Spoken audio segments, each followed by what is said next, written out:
फाउंडेशनच्या वतीनं तुमच्या इकडलाच उदगीरचा बोखड्या यांनी एक पत्र लिहिलं. भालेराव नावाचं काहीतरी आहे, पत्र लिहिलं आणि सांगितलं की महापुरुषाची यादी द्या. ऐका भावांनो, जानेवारी 2022 केंद्रीय सामाजिक न्याय विभाग अंतर्गत डॉक्टर बाबासाहेब आंबेडकर फाउंडेशन दिल्लीला या इथल्या उदगीरच्या बोकड्याने माझे आमदारांनी भालेराव नावाच्या पत्र लिहिलं आणि सांगितलं आम्हाला महापुरुषाची यादी द्या. पत्र आलं. मायांनो, पत्रात महापुरुष म्हणून अण्णाभाऊ साठेचं नाव नव्हतं.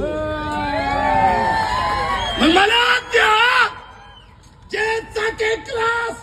चाटे क्लास म्हणजे दुसरं काही नाही, आर्यशचं मी टोपण नाव ठेवलं. मग त्या चाटे क्लासच्या नेत्याला मला विचारायचं, आमचा भाऊ चुकून म्हणाला महापुरुष नाही, तेव्हा जोरात आणलं. अबे भाजपनं 2022 ला कोणा सरकार होतं? भाजपचं. सांगितलं त्यांनी आत्ताही बी केंद्र सरकारच्या यादीमध्ये अण्णाभाऊ साठे आणि लहुजी साळवेचा महापुरुष म्हणून उल्लेख नाही. कुठे उपटत बसायले बे, आता आंदोलन करत नाही. शेवट माझ्या भाषणाचा, बाबासाहेबांनी दिला, मला काही म्हणायचं नाही. मी एक मागणी करणार आहे पूजनीय आंबेडकर साहेबांनी घोलेकर साहेबांच्या उपस्थितीने सॉरी सर घोलप साहेबांच्या साक्षीने बाबासाहेबांनी 1948 ला अनटचेबल एक ग्रंथ लिहिला आणि सांगितलं अस्पर्श कोण, त्याचा स्पर्श जमत नाही. अस्पर्श कोण, ज्याची सावली जमत नाही. मग हे अस्पर्श म्हणजे दलित, हे अस्पर्श म्हणजे अनुसूचित जाती.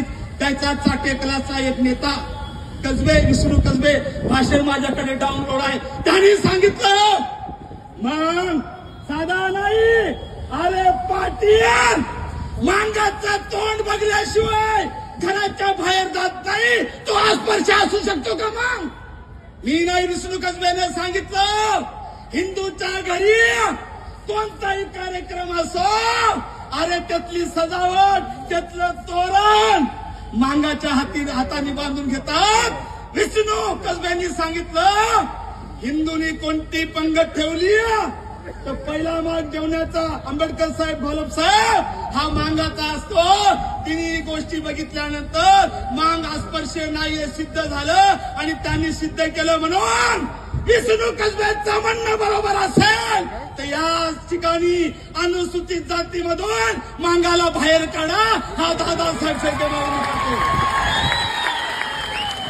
आम्हाला जोडे दाखवता, आम्हाला चप्पल दाखवता, त्या बाबासाहेबांच्या अवलादीला चप्पल दाखवता, आम्हाला पुढ दाखवता. एकाने मला विचारलं दादासाहेब, मी काय त्यांनी चप्पल दाखवली म्हणे, पुढ दाखविला कसं होय, तुम्ही शांत बसता.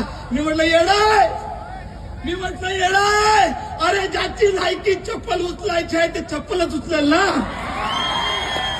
यांची लायकी, अरे यांची लायकी तलवार चालवायची आहे, तलवार.